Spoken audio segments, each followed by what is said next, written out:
నమస్తే, నేను Chandana. Welcome to great Andhra big story. Chandrababu రాజకీయం ఎలాంటిదో చెప్పనక్కర్లేదు. తన 4.5 దశాబ్దాల పర్యంతపు రాజకీయ చరిత్రలో ఎన్నో ఎత్తుపల్లాలు చూసిన నాయకుడు. తనకు కావాల్సింది సాధించడంలో తనకంటే సిద్ధాస్తుడైన రాజకీయ నాయకుడు దేశ చరిత్రలోనే లేకపోవచ్చు. ఎందుకంటే ఇక మోదీతో మళ్ళీ పొత్తుకు ఛాన్సే లేదనుకుంటే అందరూ అవాక్కయ్యేలా, ప్రత్యర్థులు నివ్వెరబోయేలా మోదీతో కలిసి ఎన్నికల బరిలో నిలబడ్డాడు. 151 ఎమ్మెల్యేలతో తిరుగులేని నేత అనుకున్న జగన్మోహన్ రెడ్డిని తన నవరత్నాలు అందుకుంటున్న ఓటర్ల చేతనే విసిరిగొట్టించగలిగాడు.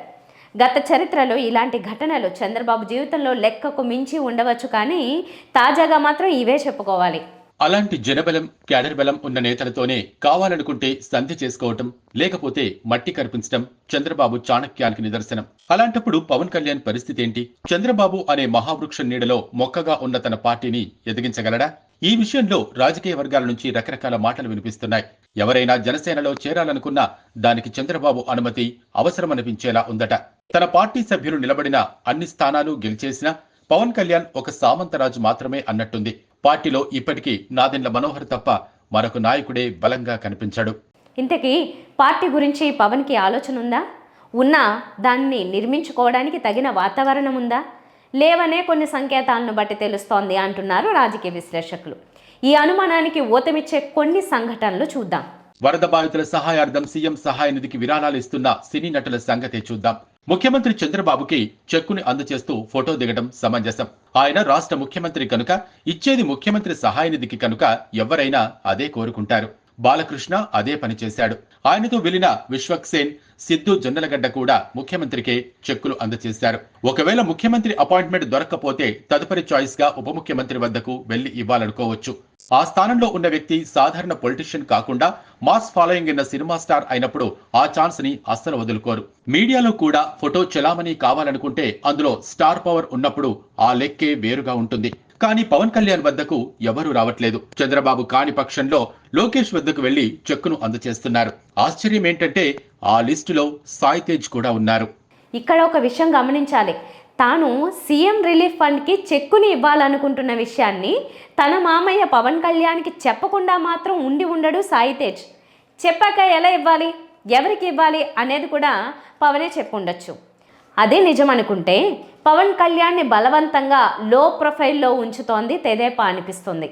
ముఖ్యమంత్రి సహాయ నిధికి విరాళం ఇవ్వడానికి ముఖ్యమంత్రో ఉప ముఖ్యమంత్రో కాకుండా ముఖ్యమంత్రి గారి అబ్బాయి దగ్గరికి వెళ్ళడం ఏంటి? ఆయన అర్హత కూడా ఒక మంత్రి, అంతే కదా? ఉప ముఖ్యమంత్రి హోదా కంటే తక్కువే కదా?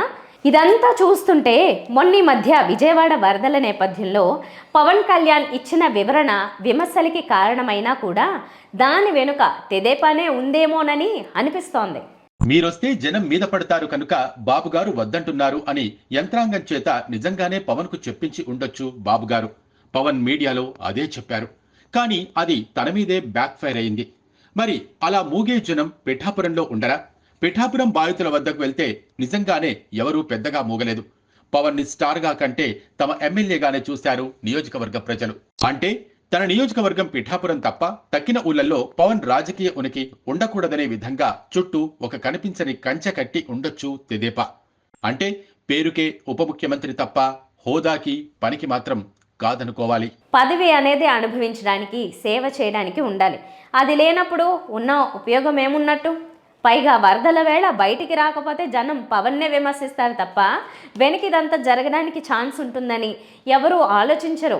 ఎక్కిన కూర్చికి పవర్ లేదని అనిపిస్తున్నా బయటికి చెప్పుకోలేక జనంతో మమేకమై తన మాస్ పవర్ని చూపించే అవకాశం ఉన్న కంచెను దాటి రాలేక పవన్ విలవిల్లాడుతున్నారని రాజకీయ వర్గాల్లో వినిపిస్తున్న గుసగుస. ఇందులో నిజం ఎంతుందో తెలియదు, కానీ పరిస్థితులు చూస్తుంటే అలాగే ఉన్నాయి. కూటమి ప్రభుత్వంలో నెంబర్ 1 చంద్రబాబు అయితే నెంబర్ 2 లోకేష్ బాబేనని జరుగుతున్న సంఘటనలు బట్టి తెలుస్తోంది. ఇదంతా పవన్ కి నచ్చొచ్చు, నచ్చకపోవచ్చు. నచ్చకపోయినా సర్దుకుపోవచ్చు. కానీ తనను నమ్ముకున్న ఒక వర్గం కార్యకర్తలు మాత్రం కుదేలవుతారు. పదవి లేనంత కాలం జెండాలు మోసి అలసిపోయారు. తమ నాయకుడు పదవిలో ఉన్నా లేనట్టే అనే భావన వారిని ఇంకా కృంగదీస్తోంది. ఇంతటి దానికి జనసేన పార్టీ దేనికి అని కూడా అనిపించడం సహజం.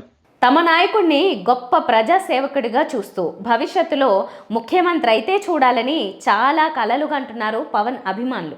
కానీ అవన్నీ ఇలాంటి పరిస్థితిలో జరగడం కష్టం. అలాగని చేయగలిగేది కూడా ప్రస్తుతానికి పెద్దగా ఏమీ లేదు. ఇది వాళ్ళ బిగ్ స్టోరీ. మరిన్ని టాపిక్స్తో కలుద్దాం. నమస్తే.